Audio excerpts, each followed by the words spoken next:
We were barely past saying I do when my sister-in-law, Gina, decided to drop a bomb right in front of us, exclaiming, "I'm pregnant with your husband's child."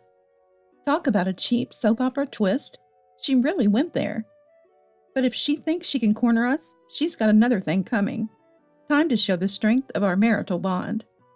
Here goes our counter-strike. My name is Tina. Every spring, I find myself chuckling over that incident from over 2 decades ago. Back then, I was busy planning my wedding to Benedict, a guy I'd been dating since our middle school days. We parted ways for college, but a high school reunion brought us back together and rekindled our romance. Sounds like a cliché. Well, it was just one of those bonds that wasn't easy to break, that's all. But as we prepared to tie the knot, there was a problem we couldn't ignore. Gina. My husband's family tree is a bit complex. First off, my husband and his sister aren't blood related. Their parents had previous marriages and blended their families when they remarried. For the record, my husband is Marcia's son, and Gina is Miguel's. Sadly, Marcia passed away, leaving my husband with no blood ties to his current family. Yet Miguel treated both my husband and Gina without favoritism, offering a wealth of love, as my husband would say, even more than most biological families might. But Gina, she started off close with my husband, until one day in high school, she decided she hated him because he reminded her of an ex who had dumped her. A truly bizarre reason. From what I heard, my husband's hairstyle back then slightly resembled that of her ex. So my husband changed his hair, trying to be considerate, only to be told, "A guy who fusses over his looks that much? Absolutely not my type." And that made her disdain for him even worse. To be toyed with over a hairstyle? What a sorry state of affairs. Nevertheless, Miguel hoped for sibling harmony. I get it. My husband understood Miguel's wishes and tried to mend fences time and again. But things just never improved. So naturally, we agonized over whether to invite her to our wedding. Out of respect for Miguel, we should. My husband also longed for a complete family gathering. But was it even possible to include her without a hitch? Would her attendance lead to trouble? The concerns were undeniable. Not sending a wedding invitation could be too blunt, potentially digging an even deeper rift. We should at least try to be open-hearted in our approach. We weren't at odds with her or anything. We didn't need to be best friends, but we hoped for a decent relationship. After many discussions with my husband, I decided to invite her, ready for any outcome. And then, to our surprise, we thought she would decline, but she promptly replied with an "I will attend." The thought of a fresh start with her at our wedding was, needless to say, something we looked forward to. But in the few months after receiving her RSVP, various problems erupted. Back then, I was trying my best to get closer to Miguel. I'd drop by my in-laws with a little gift or a side dish for dinner. I was more involved with my husband's family than he was, who rarely went back home. In hindsight, I might have not needed to try so hard, but this was all new to me. It was my first marriage, and there was no blood connection between Miguel and my husband. To top it off, my husband and his sister were at odds. And Gina, as a woman, I thought that by blending into the family, maybe, just maybe, I could change the dynamics of the entire household. In my own way, I was overly eager. Whether Miguel knew of my inner turmoil or not, he always welcomed me warmly. He was truly kind. But the problem was, still Gina. At that time, she had caused some trouble at work, got fired, and had become a pro at letting her parents take care of her. In other words, unemployment. And she showed no signs of job hunting. It was even dubious whether she had properly handled her post-employment affairs. After a while, she started greeting me. Considering she used to ignore me, this was progress, right? But things weren't that simple. "Tina, you're here again. Must be tough trying to win over the in-laws. You're not after Dad instead of my brother, are you?" It might have been her idea of a joke, but there was always an unnecessary comment. However, she would say nice things too, like, "That salad you made the other day was delicious. Teach me how to make it." So there were aspects of her I couldn't hate. Maybe she didn't understand the implications of her banter and meant no harm. That's how I started to see her in a better light. But as the wedding approached, her true colors began to show. One day, as usual, I visited my in-laws' home and was chatting with Miguel when his daughter came downstairs and suddenly started rummaging through my bag. "Hey, what are you doing?" "Chill out. I'm heading out, And can I borrow some makeup? I've run out of mine. What? No, that's not okay. Of all things, she was after my lipstick. I couldn't possibly lend it to her. Even if she didn't mind, it was completely out of the question for me. Stingy, huh? Then give it to me. No way, that's impossible. Before I could finish, Miguel scolded her. Don't go through other people's stuff without asking. She seemed to give up reluctantly under her father's reprimand, but muttered under her breath, barely audible. Ah, annoying, and left. Miguel apologized for his daughter's rudeness, but she showed no sign of remorse. But that's not the point. She's always been a bit out there. But was she always the type to snoop through others' belongings? I was stewing over her behavior when the reason behind it became clear. It was 1 week before the wedding. Out of the blue, she called. Hey, can you let me off with a wedding gift around $50? What? I was dumbfounded when she said she found something nice at a flea market and was trying to haggle with the seller. I mean, I'm a bit short on cash. I admit, it's my fault for only using expensive makeup. Well, she's been unemployed for about 3 months, so running out of money makes sense, right? But then there should be unemployment benefits coming in at some point. I can't believe she's in such dire straits. Unlike my contemplative stance, she was lighthearted. Oh, don't tell Dad about this. A wedding gift is about the thought, after all. Exactly. So $50 is okay, right? Wait, what? Gifts are about the thought, but there is a customary amount. Weddings cost money, and I wish she'd respect the usual rate. Trying to convey my feelings as tactfully as possible, she took it as, lucky me, $50 is okay. Oh no, this is going to be hard to correct without making it awkward.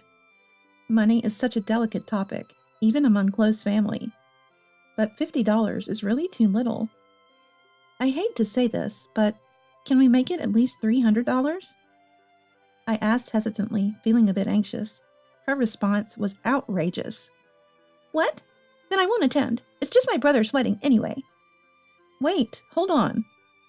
But I don't have the money. If I have to choose between money and my brother's wedding, money is obviously more important, she declared. I just wish my husband could have been here. Unfortunately, it was just the two of us. Given the outrageousness of the situation, I really wanted to say, well, that's too bad, we decline your offer too. As the wedding approached, I had hoped that my husband and she might reconcile. Would my actions now end up saddening Miguel and my husband? After hesitating, I said something I didn't mean at all. Then $50 is fine. Even though it was the spur of the moment, I was frustrated by my own weakness. She hung up the phone cheerfully without a word of thanks, saying, Really? That helps a lot. I was left with nothing but emptiness. Can't she at least say thank you? I felt ashamed of my own poor judgment for thinking I could trust her a little. I no longer had any clue about her true nature.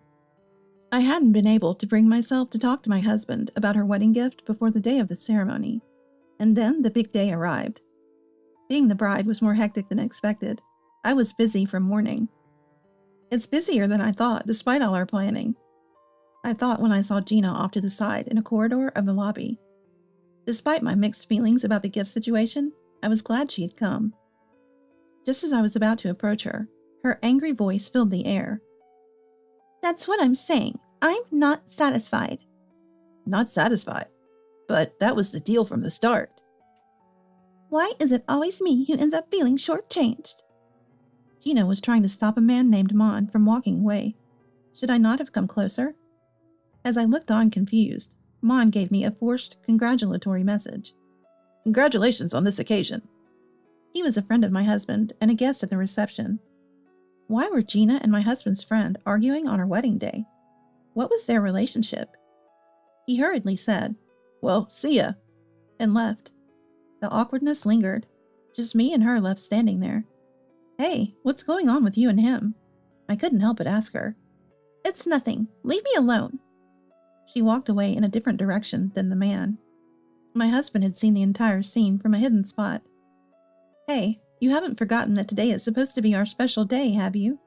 Confused beyond measure, my heart remained in turmoil throughout the wedding, feeling like I had witnessed something I shouldn't have. The ceremony itself went well, fortunately without Gina causing a scene or anything of that sort. The next morning, I was expecting a lovey-dovey start, typical of newlyweds, but reality hit with the jarring sound of the doorbell. Miguel was on the intercom yelling with an intensity I'd never seen before. Get out here, quick. What's the matter? My husband and I exchanged a look, braced ourselves, and opened the front door. Yes? Greeted by my husband, Miguel's anger ramped up. What on earth have you done? Huh? Miguel, practically on the brink of tears with rage, glared at my husband. I'm pregnant with your husband's child. Here's the ultrasound picture. Gina brandished a photo and shouted. Huh? My husband's child? I automatically looked at him, and he shook his head vigorously, more shocked than I was, denying it. Mouthing wordlessly, he stammered. That what? Yesterday. Ah, now it makes sense. Understanding dawned on me, and I nodded involuntarily. My husband nodded back. It seemed my understanding had translated to him as well. Yes, we both remembered the heated argument between Gina and my husband's friend at the wedding, guessing the tangle in their relationship. Should we set a little trap? My husband strongly nodded to my suggestive glance. He would surely get my attention. Miguel, suspecting our eye contact, challenged.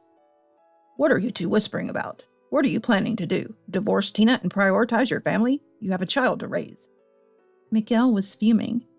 Well, if this tale were true, his reaction would be justified. So shall we, a couple in sync, pull off a bit of a sketch? You two? You never broke up? I muttered in a fading voice, and my husband apologized softly. Sorry. Good job, my husband. He got the whole message. At our exchange, Miguel exclaimed. What? Break up? What do you mean? Gina told me she was being forced into the relationship. She said she hated you because you resembled an ex, but that was a lie. And she grew to hate you because you were forcing yourself on her. She looked confused, uncertain how to respond to the turn of events. Ah, I see. She crafted a narrative where she was coerced into a relationship by my husband. Her goal must have been our divorce. Yet the sketch my husband and I are about to perform is a far cry from the scenario she anticipated. Life doesn't always go according to plan. Now it's time for our counterattack. My sister and I have been in love since we were kids. You said I resembled your ex, but surprise, that ex is actually me. My husband delivered a splendid assist, fully tuned in to my feelings. We dated in middle school, but we broke up in high school after he realized our relationship. We reconnected at the reunion, and since he said he was single, I took the leap into marriage. To be betrayed like this? It's unbearable. Following my husband's lead, I continued with an impeccable act.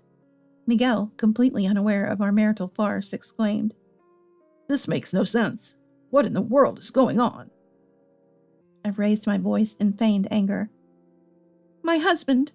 He lied about breaking up and got engaged to me, all the while still dating Gina. He's been cheating the whole time. This is outright infidelity. I can't stand it any longer. I'm getting a divorce, and I'll be expecting compensation from the involved parties. Miguel was at a loss for words. His head hung low. My husband kept up his act. I'm truly sorry for deceiving you for so long. My sister and I will make sure to pay the compensation. Upon my husband's resigned statement, she leaned forward and shouted, That's impossible. There's no way you can take compensation. Why not? How can you say I don't deserve compensation after what I've been through? I countered. My husband chimed in. That's right. Our affair is definitely infidelity. Accept it, pay up the compensation, and let's move on to a happy life with the kids. Miguel was already accepting our claims. Hey, you better come to terms with it too. Unless, of course, you have something different to say. Her complexion turned a sudden shade of pale. Ah, fine. The child, it's all a lie. We knew that all along. My husband spends most of his time working and dedicating himself to me, a serious man who got promoted after a few years of dating. He's not the despicable type to cheat with 2 women. Why would you tell such a lie? Then the child? Whose sonogram is that? Miguel shook her, his irritation clear. Still, she remained silent. It's my friend's kid, right? What? How did you? Her eyes bulged in shock at my husband's words. It seems we guessed right. I heard the rumors from our classmates. You and he were dating. I've heard quite a bit. I even know about the argument you two had yesterday. What do you mean? Miguel pressed her for answers. Shaken by Miguel's uncharacteristic sternness, she began to stutter out the whole story. About a year and a half ago, she had casually met him at a bar and they hit it off, which led to an intimate relationship. He had a family and children. Knowing all this, she continued the affair. Unable to let go of the thrill of infidelity, she became incapable of stopping. Eventually, she got pregnant and tried to get him to take responsibility, but he wouldn't hear of it since the affair was consensual from the start. She hadn't been able to contact him afterward, but they happened to run into each other at our wedding, which apparently led to a fierce argument. I was just so mad after getting dumped so harshly. Then Dad found the ultrasound picture. How could I say the guy was married? I was scrambling for excuses. It felt like I was the only one cursed with bad luck. So bitter. I figured if I'm going down, might as well drag everyone with me. So I blurted out the baby was my brother's, thinking serve you right if my brother and his wife had a huge fight and divorced right after the wedding. Maybe that would give me some relief. As she spoke with an almost don't you feel sorry for me fervor, it was clear it was just a parade of selfish excuses. On the wedding day, after hearing rumors about Gina from classmates, my husband had two guesses. One was if the rumor was true, then possibly Gina, sister-in-law, might be carrying a friend's child. Gina showed no signs of being on unemployment benefits. My husband speculated. Maybe she's not receiving benefits because she quit her job due to pregnancy. The reason she left her last job was only ever described as trouble, which she never elaborated on, deepening the suspicion. With a workplace dominated by men and old-fashioned male chauvinistic attitudes, he figured maybe announcing her pregnancy there caused friction and resulted in the said trouble. The other worry was that she might be jealous of me. Her frequent shifts in attitude towards me, once affectionate, could well stem from envy over my seemingly happy life with him. And with her impulsive nature, my husband feared she might do something rash to us as a couple, and this pregnancy fiasco was the result. Well, thanks to hashing out this topic endlessly last night, we managed to handle it on the fly. A misstep could have easily led to mutual distrust, maybe even divorce. I couldn't help but respect my husband for nailing the situation with almost perfection. Because of him, our relationship was saved. Though whatever she said, I never would have doubted my husband. Don't be ridiculous. It's too shallow. It's your fault for being involved with a married man in the first place. There's no excusing you. But it couldn't be helped. I'm a woman, too. There are times when such things are fun. Gina, yelled at by Miguel, couldn't help but tear up. Yet everyone in the room thought her excuses were baseless. I'm sorry, brother. I apologize. Please forgive me. No, I won't forgive you. How many married people do you intend to make unhappy? This is just too much. Even if she's my daughter, I can't forgive this. Dad, too? Of course. In the confusion, you deceived Dad as well. What? Gina looked surprised for a moment, then, realizing her mistake, quickly said, I'm sorry. She might have intended to blame the trouble of lying about my brother being the father on us, but she didn't realize she had also deceived her beloved dad. Grasping the gravity of the situation, she collapsed on the spot, crying inconsolably. Miguel offered an apology with, I'm so sorry. Gina also apologized through tears, but Miguel was relentless. Don't cry. Take me to the father of that child in your belly right now, he demanded, making Gina stand up. What? What are you going to do? Apologize to his wife, and let's take responsibility properly. This can't go on. No. You mean paying compensation? I don't have that kind of money. Of course, it's about the child. It would be pitiful to let them be affected by your recklessness.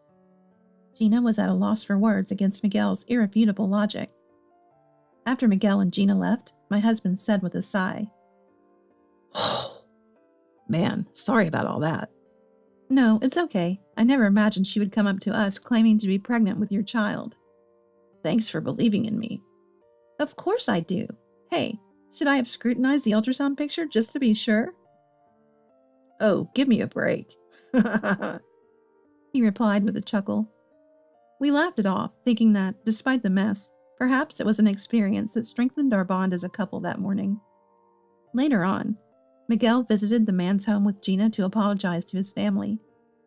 He was served with the divorce papers by his wife, who also demanded child support, alimony, and distribution of property.